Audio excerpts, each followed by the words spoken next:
यदि आप बाइबल को उठाकर पढ़ना शुरू करेंगे तो जल्द ही आपकी भेंट उसके प्रमुख पात्र यानी परमेश्वर से हो जाएगी। हाँ, बाइबल के पहले वाक्य में वह दिखाई देते हैं और फिर आगे चलकर पहले पृष्ठ पर आपकी भेंट मनुष्यों से भी होगी। और आप देख सकते हैं इस संसार के रंगमंच पर बाइबल के दो प्रमुख पात्रों को, जो है परमेश्वर और मनुष्य।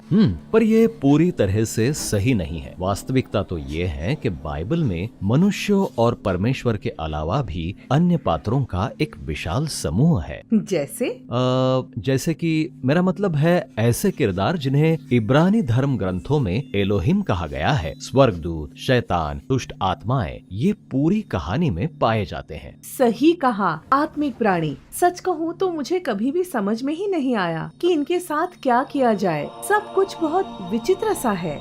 और दुर्भाग्यवश इन प्राणियों से संबंधित लगभग सभी आधुनिक धारणाएं मिथ्याओं पर आधारित हैं। अच्छा, तो चलिए बाइबल की कहानी में बताए गए आत्मिक प्राणियों की बात करते हैं। बाइबल के प्राचीन लेखक संसार को किस दृष्टि से देखते थे, ये जानने के लिए हमें अपनी सोच की दिशा को परिवर्तित करना होगा। उत्पत्ति के पृष्ठ 1 और 2 में परमेश्वर ने एक जलमग्न बेडौल पृथ्वी को व्यवस्थित किया और आकाश को भूमि से अलग कर दिया। बिल्कुल सही, ये पृथ्वी है जहाँ हम रहते हैं और फिर बहुत ऊपर आकाश है जिसे वे परमेश्वर की प्रभुता के क्षेत्र के रूप में देखते थे।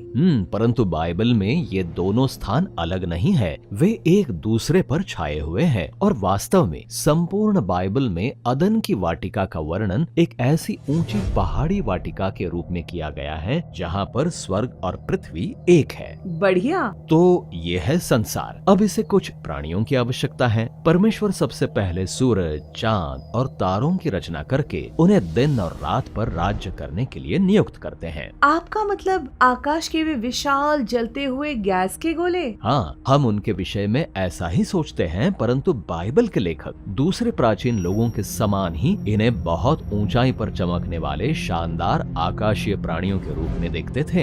ये तो विचित्र बात है, मैं तारों को प्राणियों के रूप में देखती ही नहीं। आप ऐसा नहीं सोचते हैं, पर बाइबल के लेखकों के लिए तारे ऐसे वर्ग थे जो उस आत्मिक वास्तविकता के विषय में सोचते और बातचीत करते थे जिसका अस्तित्व हमारे साथ साथ था। ये एक भिन्न प्रकार की वास्तविकता है, वैसे ही जैसे आकाश पृथ्वी से भिन्न है और वहाँ रहने वाले प्राणियों के शरीर भिन्न भिन्न प्रकार के हैं, चमकते हुए आत्मिक शरीर। अच्छा, तो लगभग सभी प्राचीन सभ्यताएं तारों को ईश्वरीय प्राणियों के रूप में समझती थी और इसमें प्राचीन इस्राएली भी सम्मिलित थे।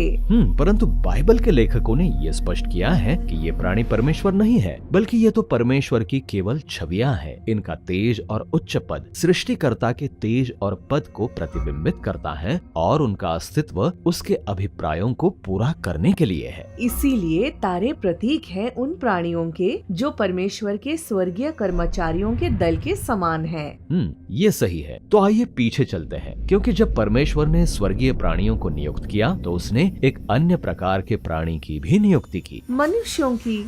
बिल्कुल सही। इब्रानी में इन्हें अदाम कहा गया है, जो इब्रानी के मिट्टी शब्द जैसा सुनाई देता है क्योंकि वे मिट्टी से ही बने हैं। तो ऊपर है तेजस्वी शासक और नीचे है रोएदार मनुष्य। पर फिर एक जबरदस्त मोड़ आता है। परमेश्वर इन निम्न स्तरीय मनुष्यों से संपूर्ण सृष्टि पर प्रभुता करने के लिए कहते हैं। परमेश्वर उन्हें आमंत्रित करते हैं कि वे अपनी मैली उत्पत्ति से ऊपर उठकर परमेश्वर की महिमा में उसके साथ सहभागी हो। तो परमेश्वर संसार पर मनुष्यों के द्वारा से प्रभुता करना चाहता है, न कि आत्मिक प्राणियों के द्वारा। बिल्कुल ठीक कहा। उत्पत्ति की कहानियों को भजन संहिता 8 के कवि ने कुछ ऐसे ही समझा। उसने ऊपर तारों को देखा और कहा, मनुष्य क्या है कि तू उसकी सुधि लेता है? तूने उसको परमेश्वर से थोड़ा ही कम बनाया है और महिमा और प्रताप का मुकुट उसके सर पर रखा है।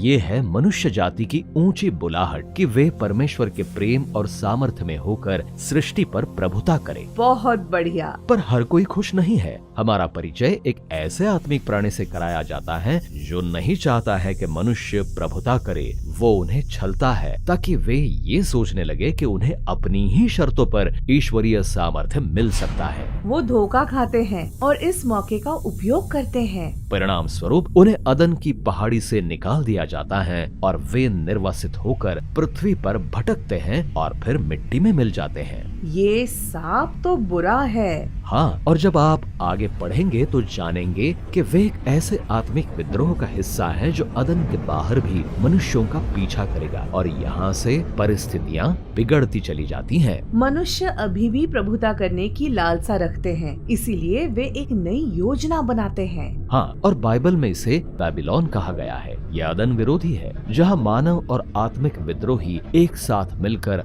अपने आप को वापस अपने पुराने प्रताप तक ऊंचा उठाना चाहते हैं। और इसीलिए इन सब बातों को ध्यान में रखते हुए हम बाइबल की कहानी में मिलने वाले सभी पात्रों की सराहना कर सकते हैं। परमेश्वर, मनुष्य और सभी आत्मिक प्राणी। बिल्कुल ठीक। तो यहाँ पर हमें झलक मिलती है कि हम आगे क्या अध्ययन करने जा रहे हैं। हम परमेश्वर के स्वर्गीय कार्यदल के विषय में और अधिक सीखेंगे, जिसे परमेश्वर की सभा भी कहा गया है। फिर इसके बाद हम बातचीत करेंगे स्वर्गदूतों और करूबों के विषय में, जो आत्मिक संसार के प्रमुख पात्र हैं। और फिर हम एक विशेष स्वर्गदूत को देखेंगे जिसे परमेश्वर का दूत कहा गया है। हम बाइबल के आत्मिक विद्रोहियों को भी देखेंगे जो शैतान और दुष्टात्माओं से संबंधित है। और फिर हम देखेंगे कि कैसे सारी कहानी हमें यीशु तक पहुंचाती है, वो जो बुराई पर जयवंत होता है और जो स्वर्ग और पृथ्वी को फिर से एक करता है ताकि एक नई मानवता परमेश्वर के साथ भागीदारी कर सके।